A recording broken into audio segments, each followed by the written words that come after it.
Hello and happy Valentine's Day. Today is Valentine's Day. I decided to film this on a day like today because why not?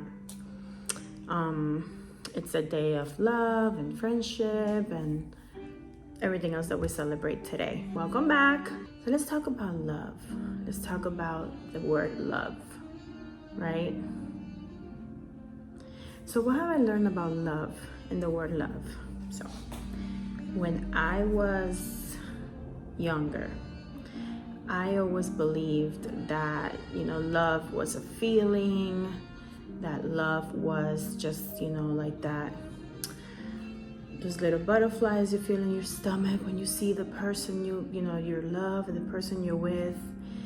And yes, it definitely has to do a lot with that.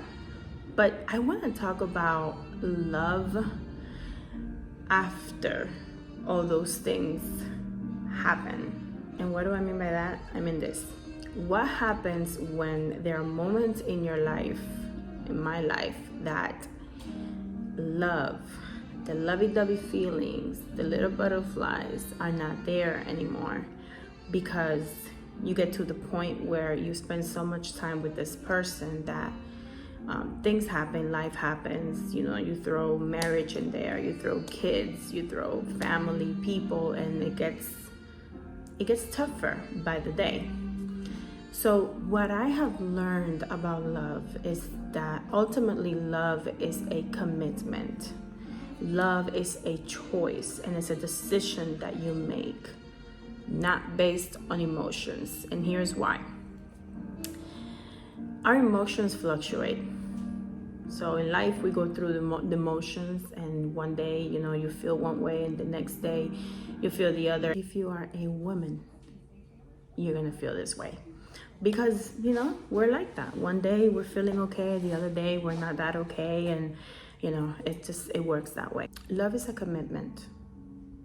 Love is a commitment that has nothing to do with feelings. Love is a choice. Love is a decision that we make to love somebody. In my opinion, this is what I have learned. Because our feelings, our emotions fluctuate. And if you're a woman, girl, you know that one day we wake up feeling one thing, the next day we feel another way. And unfortunately, we go through, our monthly, on flow, and our hormones are all over the place. We get very emotional. It's just, we're very different from men. Yeah, we go through the emotions in life. And what I mean by that is because in the beginning, when I started my relationship, you have the strong feelings, everything is new. You are getting to know the person, the other person is getting to know you. And once you start living together and once you start adapting to each other's character, you start bumping heads, and then you start realizing that that person was not as perfect as you thought it was in your head, and vice versa. So what happens when years go by, and why and how can you stay in a relationship that lasts? I mean, obviously nothing is perfect, no one is perfect. You're gonna go through hell and back in a relationship because it's literally two imperfect people just trying to live, okay, in one flesh, one harmony. So it's hard, all right? Whoever tells you out there, it's hard. And this is why I mean, like, you cannot just think about the lovey-dovey feelings. It's a commitment, it's a choice. It's a choice when you don't feel like you want to love the person because you're hurt, or because you're angry, or because you're upset, or because you think they did something that's unfair. It's a choice you make to either love them or leave them. And I believe that this is why a lot of people just end things, because they believe that if in the moment that they don't feel good anymore, in the moment that their feelings get hurt, or that they feel like they're not experiencing some type of dopamine, they just end things. You're going to be going from relationship to relationship because you are trying to find something that is not there.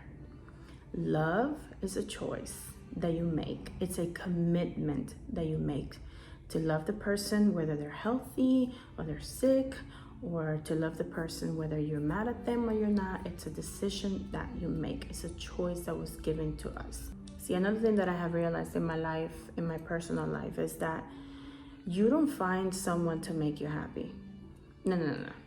Let's talk about this, because I've had this conversation many times with different people, and I realized in my own experience that I did not marry my husband to be happy. Maybe that was the thought that I had before when I was immature, when I was younger. But now I've realized that we're two individual people. See, he's his own person, I am my own person. There are things that make me happy, there are things that make him happy, and they could be different things. See, we don't have to be the same person because we're not. We don't have to like the same things because we're not the same person, okay? And that's one thing that I have learned, that I bring my own happiness, he brings his own happiness, and then we complement each other in that happiness. I don't need him to make me happy. He doesn't need me to make him happy. And this is what I mean by that. See, if the person I'm with relies on my character or my happiness to be happy, I feel very sorry for him, because I am a human being. I have emotions, I have bad days, I have good days, I have anxious days. So imagine if your happiness depended on another person's feelings and behaviors. You would be miserable, because you would just be like a roller coaster. Same for the other person. So I don't believe that, oh, I need a certain person to make me happy, or I need this type of character, I need this type of attitude for me to be happy. No, you're probably just looking for someone to fill in that emptiness or that void in you that the person will not be able to, because they are a human being. They're going to make mistakes, they're going to hurt you, whether you like it or not. People are going to hurt you. We are all hurt people, all of us. We all have backgrounds, we all have traumas, we all have different beliefs, and we have to understand that if you are waiting for somebody to come and make you happy, that's just not going to happen. I mean, it is just my humble opinion, it is such a burden to put on the other person that they have to be responsible for your happiness. It's just, I don't agree with that term. I believe 100% that you have to work on yourself, the other person has to work on themselves, and you both have to learn what is it that you love, what are your dreams, what are their dreams, what is it that you like, what is it that they like, what don't you like, and then you bring those things, and then you work and you communicate and you talk about it, and then you comprehend one another.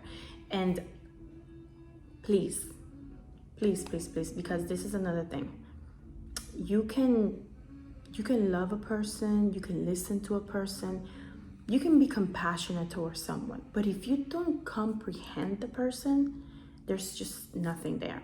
See, we can communicate a lot, but if all we're doing is talking and we're not comprehending one another, and we're not understanding each other, and we're not setting boundaries, we're not getting anywhere. So, that's basically what my belief is in that. So you don't depend and you don't put the burden on the other person that they have to make you happy or vice versa. No. Find your own happiness and complement each other on that. Because I hear a lot about this idea that if you are with someone, they have to like the same things that you like. They have to love what you love. They have to, treat you the way they treat. No. See, there's love languages. I read the book, The Five Love Languages, and that changed my whole mentality. Because, see, my top two love language are physical and acts of service. So those are mine. That's how I show love. But then also how I receive love, or how I feel loved. See, I feel loved when there's physical touch, like when there's like a touch or like a little, you know, like just anything, like a little slap or like a little touch or like a little kiss. That's how I feel loved. And acts of service. Throw away the trash for me, or if you do something that, or like you bring lunch, or I don't know, anything. You could have just probably called me to see if I got home okay. Like, to me, those are things that make me feel loved. And the way that I show people my love is physical as well. Like I like to hug and touch and, you know, acts of service. I might not be able to say all that I'm thinking or anything like that, but I will be there. My way of showing you love is that if you need me, I will be there. If I need to clean for you, if I need to take care of you, if I need to make coffee, if I need to bring you food, like that's my way of showing you that I love you. And I believe another one is the gifts. Like I like to give gifts to people. That's another way I show love. So you have to understand that too. Like if you haven't taken that test, go online and do the 5 love languages and take that test, and you'll see what your top love languages. And I have learned, because I used to feel like, okay, wait a minute, so my way of loving is physical and acts of service, but the person next to me, they don't show me like that. Well, maybe because that's not the way they love. Maybe their way of loving you is affirmations. Maybe they tell you, oh, you look so beautiful, or I love your hair, or you're so sexy, you look so good, or they want to just be with you and intimate. And let me tell you, be very careful with that, because a lot of times we think that, oh, because, you know, girls, you know, we've all been there. If you've been in a relationship long enough, this man only wants me for, you know, intimate moments. Like he only wants intimacy with me. Like he's only, well, be careful, because he might be showing you his love through a physical love language. Person only wants me for intimacy. Like they're always just looking for me. Everything is sexual with them. Well, you know, their love language might just be physical touch, you know, or it might be, I don't know, words of affirmation. Maybe the whole time they're telling you that you look so beautiful and you're so sexy, but then you're probably waiting for them to do the dishes or take out the trash or bring you a gift. You gotta study people and see what is this person's love language, because if they're not loving you in your love language, then you might not feel loved. You have to express yourself and you have to tell them, look, this is how I like to be loved. See, guys, people, gente, we're not mind readers here. Oh my God, I went to Spanish. Nosotras las mujeres, us, women, we love for men to read our minds. It's like, I don't have to tell him anything. Yes, you do. See, we're grown. Like, they can't read our minds. And then on top of that, I mean, tell me if I'm wrong. On top of that, we give them the silent treatment or the cold shoulder, like they should know what they're supposed to do, but they don't do. I mean, that is, to me, that is such a ghetto mentality. Like that is overrated. Like, talk about how you feel. Talk about what you want. How do you want to be loved? What do you like? What do you don't like? Because when you tell people what is it that your job is, what is it that you like, for example, you go to a job interview, they got to tell you what is it that you're going to do. If they tell you that this is your job description right here, sweetheart, and then let's say your job description is to be in a computer all day, and all of a sudden you're cleaning the bathrooms. No, that wasn't in my job description. I specifically said here that this is what I wanted to do or what I was good at, and now I'm cleaning bathrooms. Like, it doesn't match. If you understand the example, it doesn't match. So you got to tell people how you feel, and this goes for like your relationship with your husband or your wife, and it also goes for your friends and your family. There should be boundaries. There should be hard conversations. There should be conversations about, this is what I like, this is what I don't like, this is what gets me angry, this is this is what I would love to do. Or you have to have conversations. I read something once that I was like, man, like I didn't get the chance to do it because I didn't have the information back then, but I have the chance to do it with my daughter now. And it's, before you get married, Guys, marriage is not just a piece of paper. Marriage is a commitment. If you really believe in the covenant and the commitment and what God says, it's not just signing a little paper and then ripping off the paper whenever you feel like it or whenever things don't work out for you. It's a commitment. You're supposed to work on it. It's not just feelings and emotions. It's getting up when you don't feel like it. It's whenever the person is sick, you gotta treat them and you gotta take care of them. Okay? It's going through situations and moments where when you have kids, you lose intimacy. You lose connection with each other for a moment. Because having kids is hard and parenting kids is hard and working and having dreams and it's hard. It's not the same thing as dating. When you date and all you do is have fun and all you do is just experience the person and get to know the person. Once you live together, it's beautiful. It's such an exhilarating experience, but it's also hard work. It's dying to yourself. It's dying to your desires most of the time because you want also to, bring something to the other person. It's not just all about you. It's about the other person too and how they feel. And it's not all lovey-dovey stuff. It really isn't. It's hard work because there's a lot of things that you're gonna see that you don't like about the other person and vice versa. And you have to talk about it. You have to talk about it. And going back to the part where it's like you give the silent treatment and the cold shoulder and all that, no, we're not mind readers. We're supposed to sit with each other and talk about things like adults. You heal like that. I come from a broken home, from a broken, marriage. My parents got divorced when I was 6.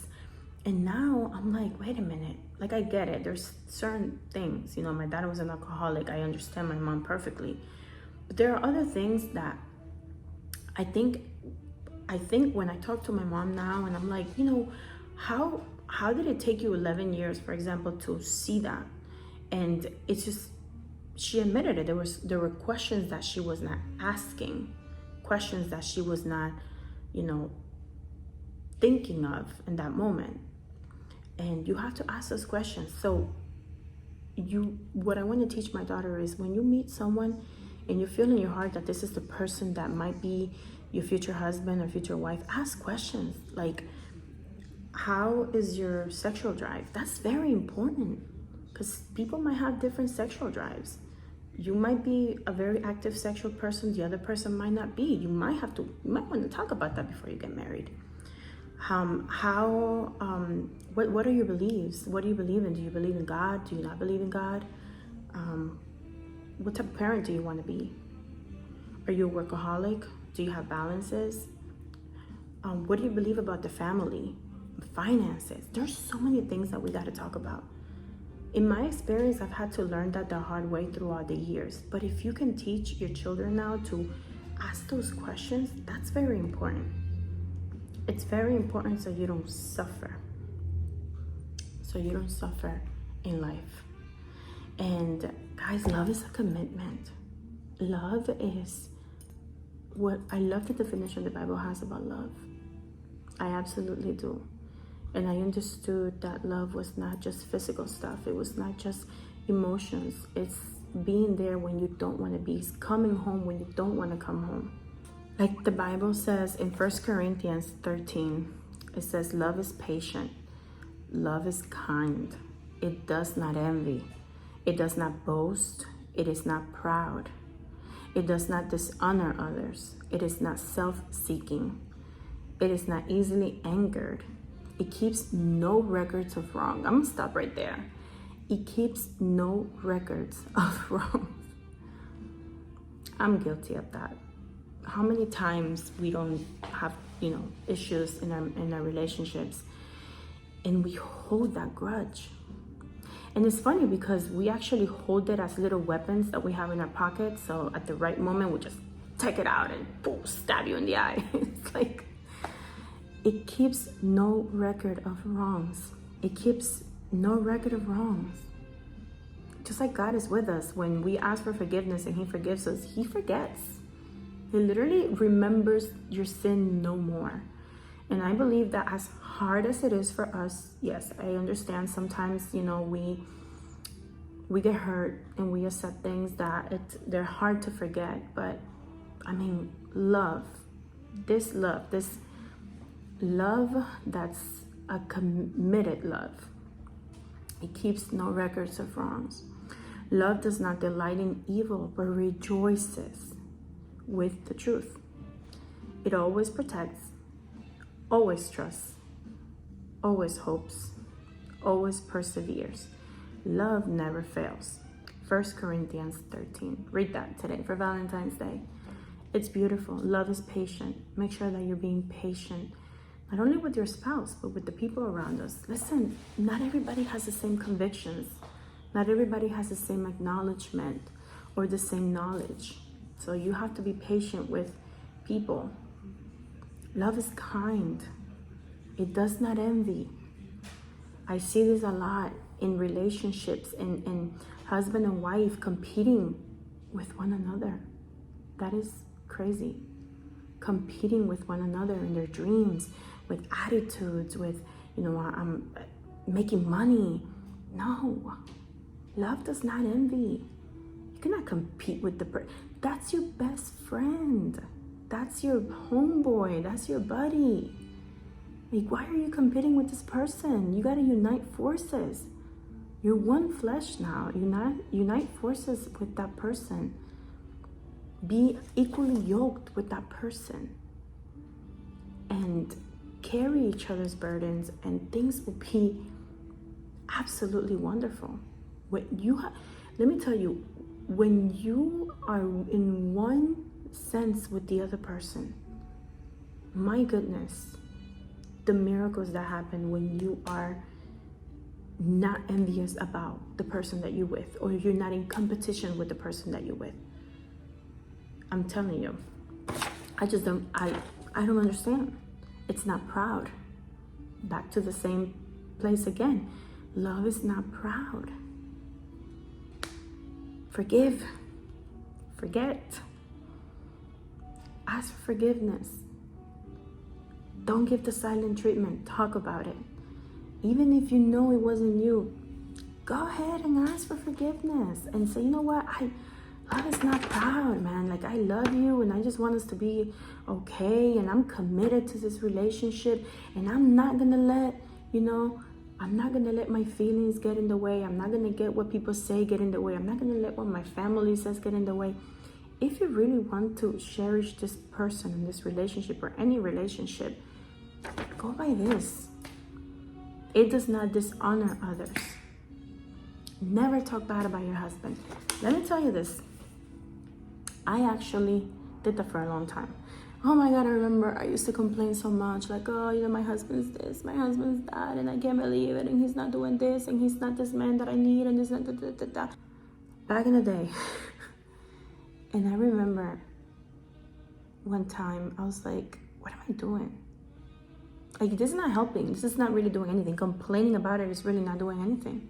I cannot dishonor my husband like that. I cannot talk bad about him because I want him to change. It's like I'm praying. It's like what the Bible says, with the same tongue, same mouth that we bless people, we curse them. It's like, Lord, please, I want my husband to be this way and mold him this way. And you're praying, and then in the next moment you're cursing him. You're talking to someone, like to your homegirl or to your mom, whatever, about this man that you just prayed for.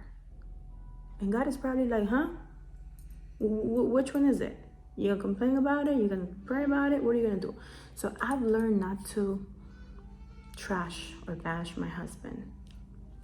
If I want to bash him, girl, I go to the Lord for that. I'll be like, yo, Jesus, you gotta get this man, because if you don't get him, I'm gonna get him. But no, love does not dishonor. It is not self-seeking. We can be manipulated, girls. We can. And we know how to. You know how? The tears. The tears.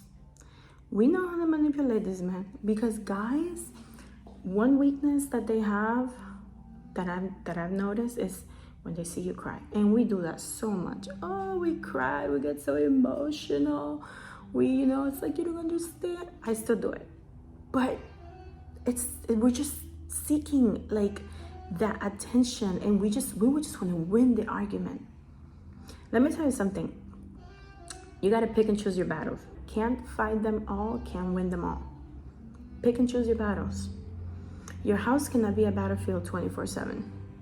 There are moments where you're going to have to bite your tongue and just be like, okay, this is not my fight. I'm not going to win this today, so let me just let it slide. And there are moments where you do have to, put the armor and just be like, yo, let's square it up because we got to talk about this. So, yeah, love never fails. Love is more than just attraction. Love is more than the perception or maybe the idea you had of the person when you married them or when you met them. Love is more than your wants and your needs and what you wanted your life to look like with the person. Love is choosing every single day to love the person, even in the days where you don't feel that there's much love in you, because it will happen. And if you're not married here and you're watching me and you're probably like in love right now, you're like, oh my God, that would never happen. Girl, be in a 15-year relationship and then we can talk. Or ask the people that have been married for 40 and 50 years and then we can talk. There are moments when you just don't, but you have to. There are moments when you don't want to show up, but you show up. You are committed. You are loving. You are kind. You are patient. You don't dishonor, like the Bible says. And believe it or not, it's beautiful. It's beautiful. And this person, if you really learn to love the person next to you, if you learn to be patient, to love your spouse and to be committed to your spouse, God will honor the relationship. The obedience, knowing in your heart that you want to boom, but then you decide to love and to show up and to not give up and to keep trying and to persevere. God will honor that. He will. It's in your marriage and also in like just other relationships that you have, like your friendships and your family relationships. Learn how to communicate, learn how to comprehend, be compassionate, be kind, and learn that you cannot listen to your emotions, because emotions will get you in so much trouble. So much trouble. I hope you enjoyed this little chit chat with me. I pray that the Lord gives us all the wisdom that we need, the patience, the love, the commitment to know and to get to the root of love. The real, not the shallow, the deep love that stays in sickness, in health, in good and bad, and whatever else they say when you get married. I'm telling you, I pray in Jesus' name that you will find that love in your life that you're looking for. I pray that God will bring that love that you're looking for. I pray that God will bring that person that's going to bring happiness to your happiness. And I pray that as you're waiting, if you are waiting for that special someone, I pray in the Lord that you can be prepared.